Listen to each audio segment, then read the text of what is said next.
Les céréaliers du Québec et l'ELI, fiers partenaires de l'émission Zone agricole.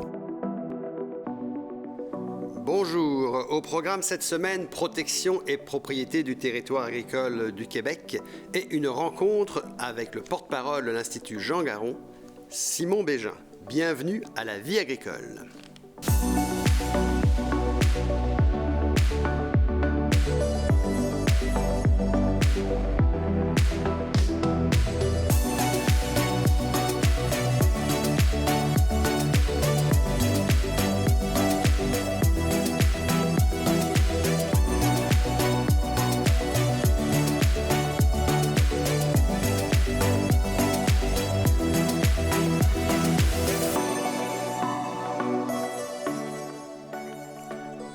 La protection du territoire agricole est un enjeu permanent. Le sujet refait régulièrement surface, et particulièrement cette année, car le ministre Lamontagne a lancé en juin dernier une consultation sur les activités et la propriété des terres. Nos terres agricoles sont au cœur de l'identité rurale du Québec, mais elles sont aussi le fruit d'une spéculation financière. Qui en est la cause au Québec et quel avenir pour la relève ?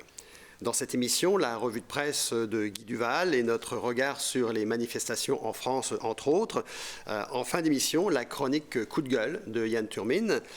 Dans le Zoom économique, cette semaine, on vous en dit plus sur l'Institut Jean Garon, justement, porteur de cette émission, sa mission et ses actions. Mais auparavant, petit rappel historique sur notre histoire par rapport à nos terres agricoles. Place à Simon Bégin. Bonjour Yannick. Bonjour Simon. Alors on est content Simon de te recevoir en fait parce qu'on veut comprendre en fait comment Jean Garon en 78 il a dit on crée une loi sur la protection du territoire agricole. Comment c'est venu ça? Il faut d'abord se rappeler qu'en 1978 on assistait depuis des années au Québec à un véritable massacre de nos terres agricoles. Elles disparaissaient à vitesse grand V. Un exemple, en 1975, une étude a démontré que dans la seule plaine de Montréal, donc les meilleures terres agricoles du Québec, l'île de Laval, il y avait quelque chose comme 340 000 hectares considérés sous spéculation. C'était un immense territoire, ça équivaut à 7 fois l'île de Montréal. Et ça, c'était propriété, c'était divisé entre 27 000 propriétaires considérés spéculateurs. Alors, il fallait faire quelque chose. Le Québec est en train de perdre son territoire. Et il fait ça, en fait, pour contrer donc la spéculation financière. Oui, il fallait faire quelque chose, la spéculation foncière. Ça se fait en cachette aussi, hein? Écoute, oui, en 78, ça a pris plusieurs éléments, là. Évidemment, la volonté, l'appui du premier ministre, c'était essentiel. L'appui de l'UPA, c'était essentiel. Ça prenait aussi un homme comme Jean Garon, à la fois économiste et avocat, pour se démêler dans tout ça. Et effectivement, si on veut savoir comment ça s'est passé, ce serait trop long à expliquer ici, mais il y a, dans le livre, la biographie de M. Garon, on l'explique, il y a un chapitre entier. C'était un véritable roman policier. Il a fallu cacher quelque chose comme 60 fonctionnaires dans un bureau secret, impliquer la Sûreté du Québec, parce qu'il ne fallait absolument pas qu'il y ait une fuite. Si quelqu'un avait mis la main sur le projet de carte du territoire agricole, ça aurait été un scandale majeur. Il y aurait eu une accélération de la spéculation. On aurait su quelle terre il fallait acheter. Alors, il fallait vraiment être très, très prudent. Alors, on retrouve cette histoire secrète dans le livre « Pour tout vous dire » de Jean Garon. Mais explique-nous, depuis 1978, quelle a été l'évolution de la politique agricole sur la protection? C'est une loi très complexe, ça fait quand même 45 ans. Mais malheureusement, on doit dire que globalement, on a assisté au fil des ans à un affaiblissement de la loi. Et c'est peut-être pour ça que le ministre Lamontagne vient de lancer cette consultation. Il faut peut-être reprendre les choses en main. La consultation est en cours, l'Institut y participe activement. Par ailleurs, on ne sait pas encore qu'est-ce que ça va donner. Est-ce que ça va être un affaiblissement, un assouplissement de la loi, un renforcement, un mélange des deux probablement. Mais une chose certaine, il y a 3 grands principes qui doivent être maintenus, qui sont là depuis le début.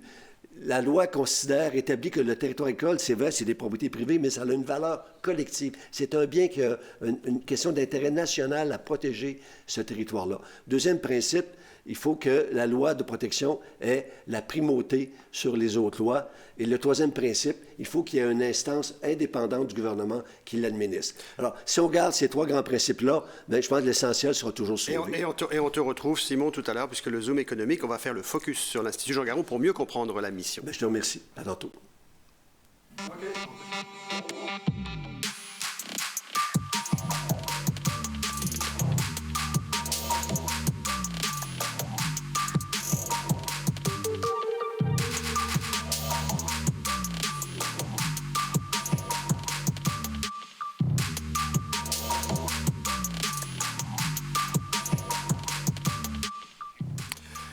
Guy, bonjour. Nous voici dans la revue de presse de la semaine. Cette semaine, ça brasse en Europe. Explique-nous ça. Ça brasse pas mal en France. Ça brasse chez vous d'ailleurs. Oui, effectivement, c'est encore au niveau des agriculteurs qui bloquent actuellement environ 100 routes et autoroutes en France. Et puis, ils essaient de se rendre au marché Rungis, c'est le plus grand... Le marché Rungis, ouais, qui est le plus grand marché, le poumon national, en fait. Oui, c'est le poumon national. Où est-ce que tout ça passe là? S'ils se rendent là, bien, ça peut être catastrophique pour la France, parce que, en fait, c'est un grossiste qui vend aux professionnels, aux distributeurs, etc. Et les revendications, en fait, des producteurs, c'est... Ah, bien, c'est parce que, tout simplement, les producteurs, eux, ils en ont ras le bol, parce qu'ils ont des baisses de revenus. Parce que là-bas, il n'y a pas de gestion de l'offre. Ça a été éliminé. Alors, il y a une compétition internationale, que ce soit de l'Asie. Là, il y a des négociations avec le Brésil actuellement qui ont arrêté parce que, justement, eux, ils sentent que c'est inégal comme compétition. Le deuxième sujet? Oui, le deuxième sujet, c'est Monsanto. Monsanto, il y a eu un jugement aux États-Unis actuellement. Il y a un individu qui a... Parce que Monsanto, c'est un producteur du Roundup. Je pense que les gens connaissent ça. Le Roundup, c'est un herbicide. Alors, il a réussi à défendre sa cause parce qu'il était atteint d'un cancer. Et il a réussi à gagner sa cause il y a eu une indemnité de 2 milliards 250 millions. Indemnité avec un appel, par contre, de Monsanto. Oui, puis il y en a un autre aussi, en novembre passé, qui a eu 1,5 milliard. Il faut préciser que dans le Roundup, c'est effectivement la composante du glyphosate qui pose problème pour certains. On recevra d'ailleurs prochainement Pierre Pétel, le président de l'association CropLife, qui nous dira aussi les bienfaits du glyphosate dans certaines productions, en fait. Puis on sait que Bayers, qui est Monsanto, c'est une filiale, en fait, Monsanto de Bayers. Ils ont eu 165 000 procédures qui étaient entamées. Ils en ont réglé actuellement 113 000 quand même. Puis ça représente quand même un budget, parce qu'ils ont un budget pour les procédures, là, de 16 milliards de dollars. Alors merci Guy pour ce point de vue et cette tournée de revue de presse de la semaine. Merci.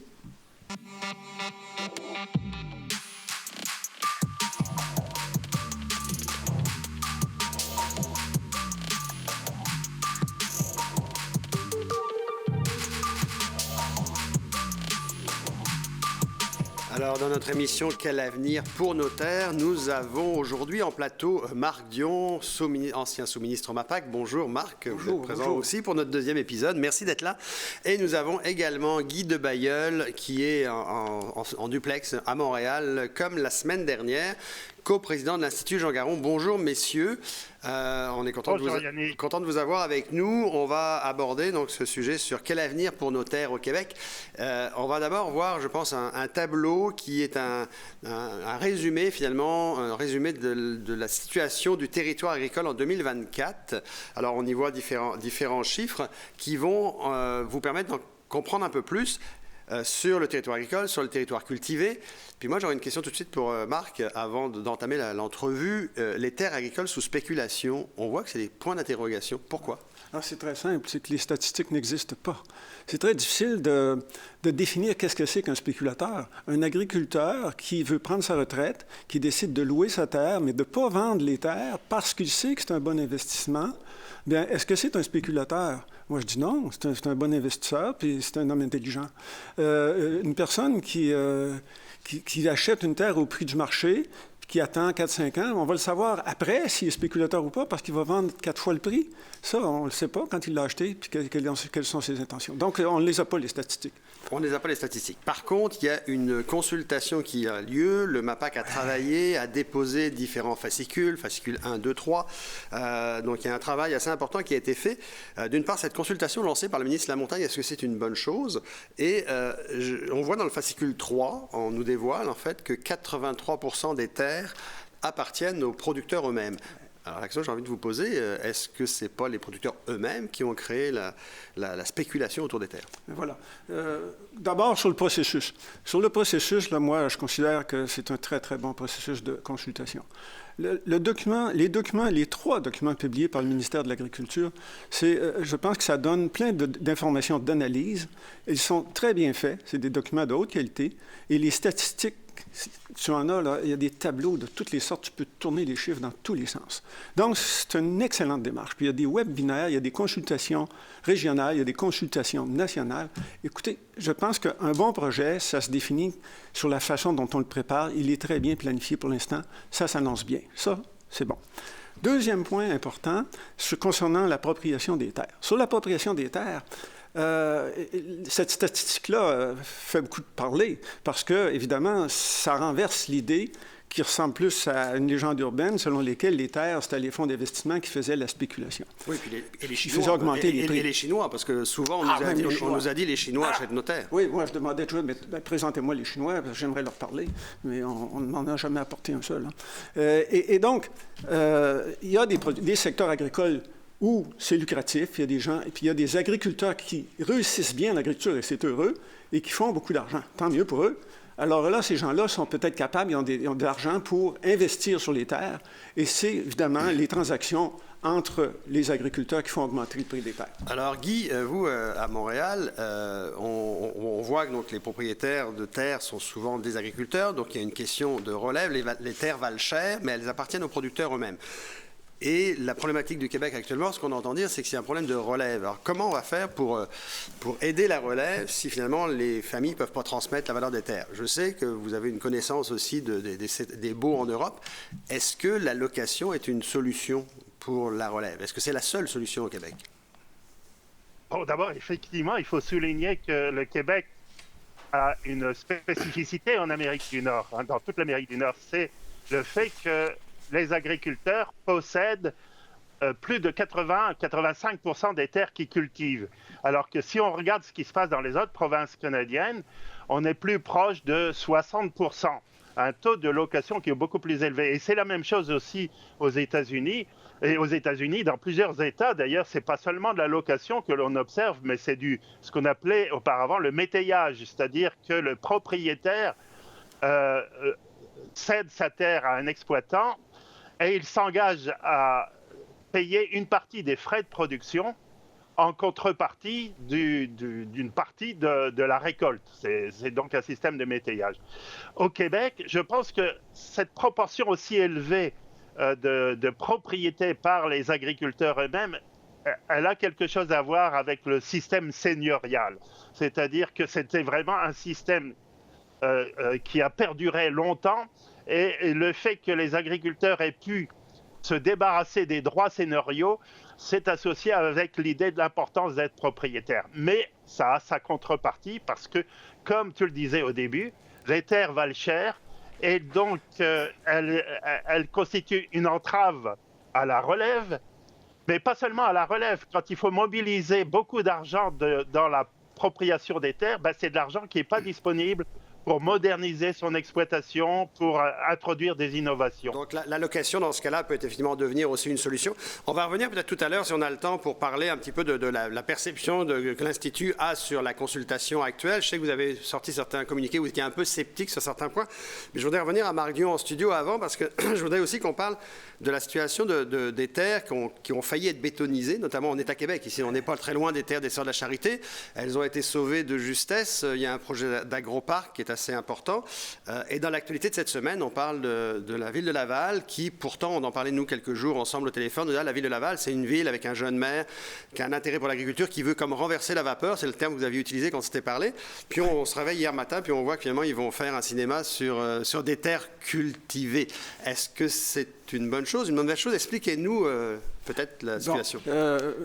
Une bonne chose, au départ, c'est qu'un maire jeune s'intéresse à l'agriculture. Je pense que ça, c'est très bon. Puis qu'il soit conscient qu'il a besoin de densifier sa ville. Ça, on a un besoin très grand là-dessus. Mais pour en venir à ça, il y a deux grands problèmes avec la loi sur la protection du territoire actuellement, notamment. Il y en a plusieurs autres, là, mais c'est la fiscalité agricole est basée sur le foncier. Les villes ont un besoin d'agrandir pour se donner une recette fiscale plus importante. Donc, ils réclament des parcs industriels, ils veulent développer des résidences. Bon. Alors, les villes sont là et ils contribuent à la pression sur les terres agricoles. Deuxièmement, Ben, c'est le zonage agricole lui-même, la loi, c'est une loi de zonage, c'est pas une loi, c'est une loi d'aménagement, c'est pas une loi de protection, parce qu'on pense que ça va protéger. C'est une loi qui permet justement d'aller vers des solutions moins dommageables à l'agriculture. Donc, c'est ça que les commissaires de la Commission de protection du territoire agricole font, là. Ils négocient ce qui est moins dommageable pour tous les projets.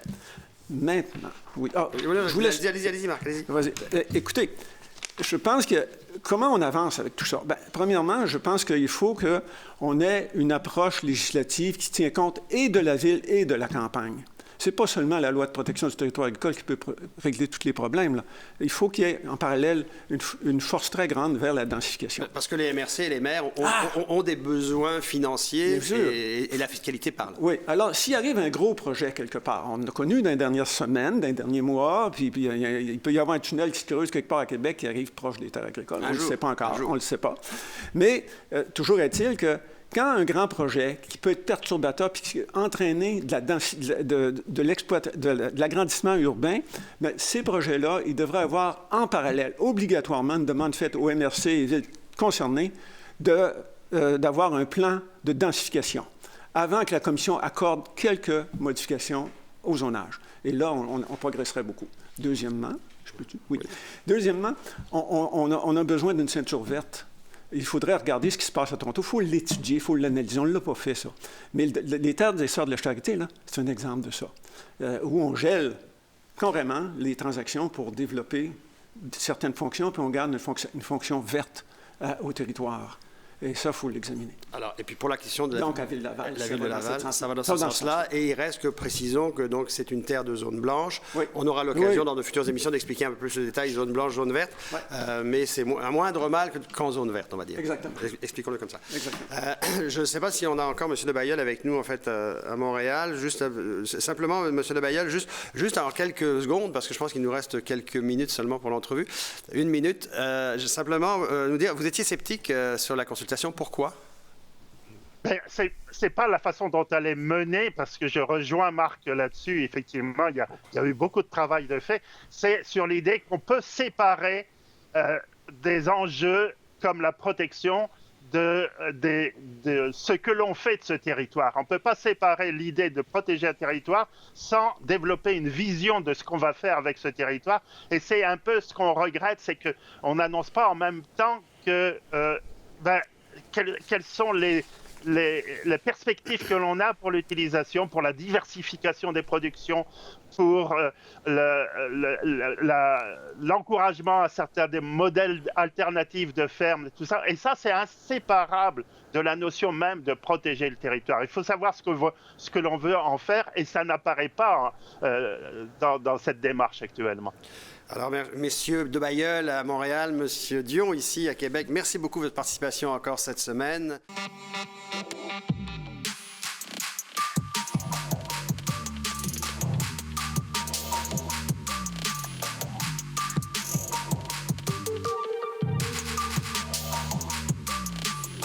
Alors Simon, une fois n'est pas coutume, on te retrouve dans le Zoom parce que oui, tu es porte-parole de l'Institut Jean Garon, mais tu as été longtemps attaché de presse de Jean Garon, illustre ministre de l'Agriculture.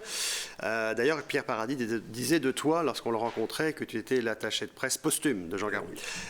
Qui était Jean Garon pour qu'il marque à ce point l'esprit des Québécois? Ça serait très long de résumer ici la personnalité de M. Garon. Un homme de gauche dans une personnalité de droite, avec ses nombreuses qualités et ses nombreux défauts. Mais juste pour montrer à quel point il marque encore l'esprit des gens, presque 40 ans après qui a cessé d'être ministre de l'Agriculture. Au dernier congrès de l'UPA, il y a un producteur dans la salle qui s'est levé, qui a interpellé le chef politique qui était au micro à ce moment-là. Il lui a dit, si tu veux faire quelque chose pour nous, trouve-nous un autre Garon. Alors, c'est quand même quelque chose qu'après aussi longtemps, M. Garon a tellement imprégné les esprits, et entre autres par sa grande loi de protection du territoire agricole. Oui, parce qu'il a fini son poste à l'agriculture en 85, il y a 38 ans.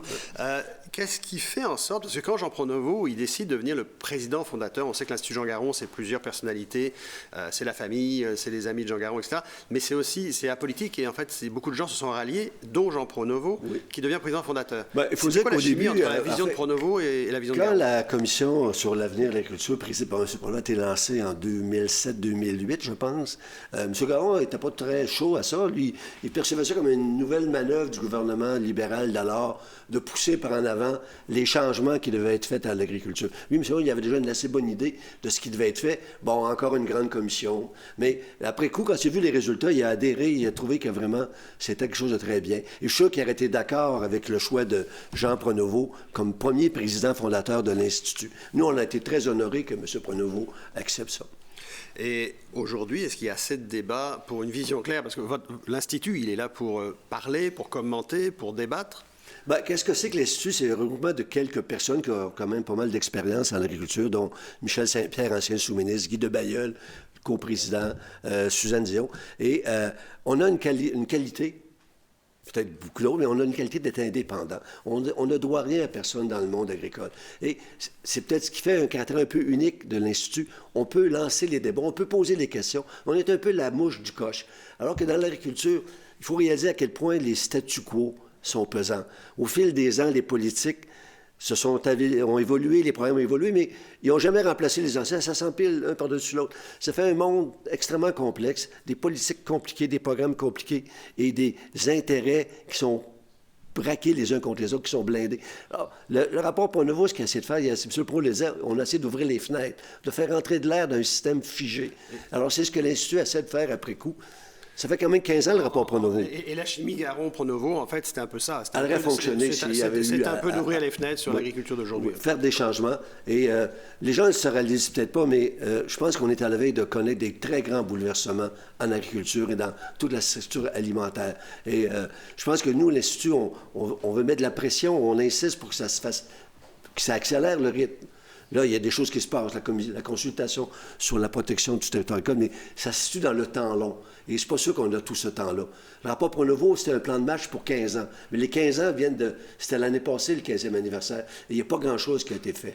Alors, il faut accélérer. Nous, ce qu'on dit, ça prend une vision. Pour vous aller bien loin, la COP 28 qui vient d'avoir lieu vient de nous le dire. Ferme familiale, modifier les programmes. Ça prend du leadership. C'est peut-être l'élément le plus important. Il faut que le MAPAC reprennent le leadership. Ça va prendre des milliards. C'est sûr que ça va coûter cher, les changements qui s'annoncent. Et qu'est-ce que ça prend, l'élément principal? Ça prend du courage politique. Ça prend un premier ministre qui y croit et qui appuie son ministre de l'Agriculture. Alors, le rapport Pronovo, d'ailleurs, qui va faire l'objet d'une émission très prochainement, au fil des prochaines semaines. Merci. Il y a encore beaucoup de choses à dire. Merci, Simon.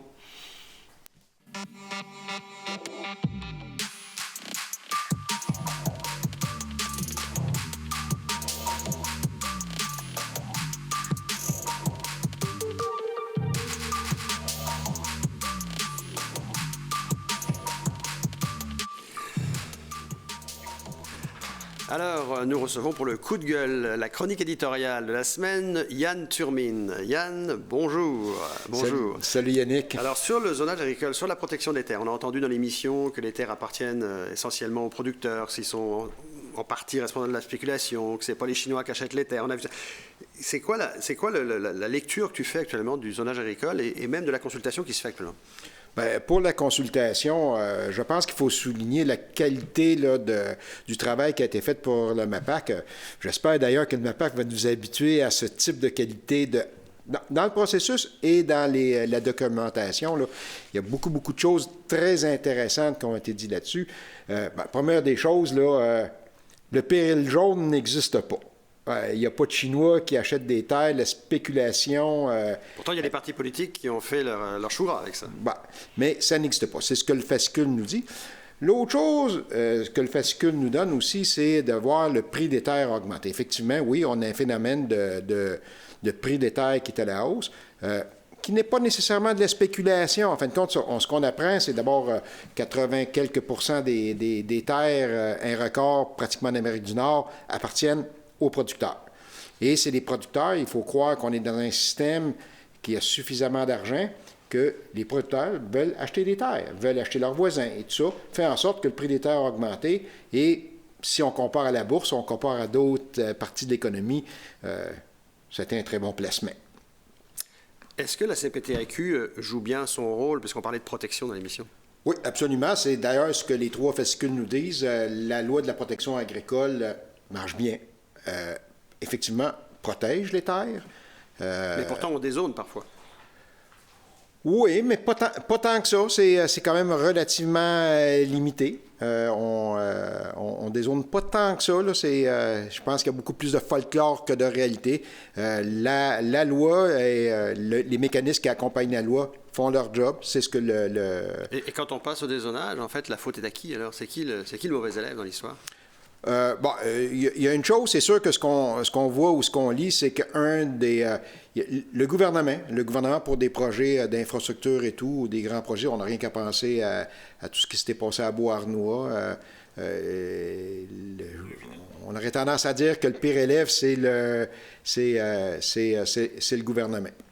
Puis peut-être pour terminer, en fait, sur la partie du rapport, en fait, on fait un peu l'aspect, on parle un petit peu des immigrants qui achètent les terres, on parle des Suisses qui ont acheté des terres, mais on ne met pas trop en valeur, en fait, le fait que ce sont des étrangers aussi qui ont contribué à la richesse agricole. Effectivement, Yannick, c'est la petite chose que j'aurais aimé avoir, peut-être un paragraphe. Là, on a une petite ligne qui dit que les étrangers qui achètent des terres, il y en a près de la moitié qui sont des Suisses. Ça aurait mérité d'avoir un peu plus d'explications. Au Québec, comme ailleurs au Canada, des producteurs agricoles étrangers sont venus établir des fermes au Québec, au Canada. Les Suisses ont contribué d'une façon importante à l'essor de l'agriculture au Québec, comme les Ukrainiens dans l'Ouest, comme les Hollandais dans les Maritimes et en Ontario. Alors ça, je pense, ça aurait peut-être mérité un paragraphe là, pour expliquer ce phénomène-là, où c'est que nos terres agricoles attirent des agriculteurs d'ailleurs et viennent dynamiser l'agriculture dans son ensemble au Québec. Ça aurait été intéressant de le mentionner. Mais je le répète, très intéressant ce qui est dit là-dedans. Et je pense que ça va mettre la table à des discussions puis à une consultation justement là, sur la protection des terres agricoles. Alors, merci Yann et chers téléspectateurs, nous vous remercions en fait d'avoir suivi encore une fois cette semaine Zone agricole. On espère que cela vous a permis de mieux comprendre les enjeux politiques, économiques de l'agriculture et on vous dit à la semaine prochaine, au plaisir de vous revoir.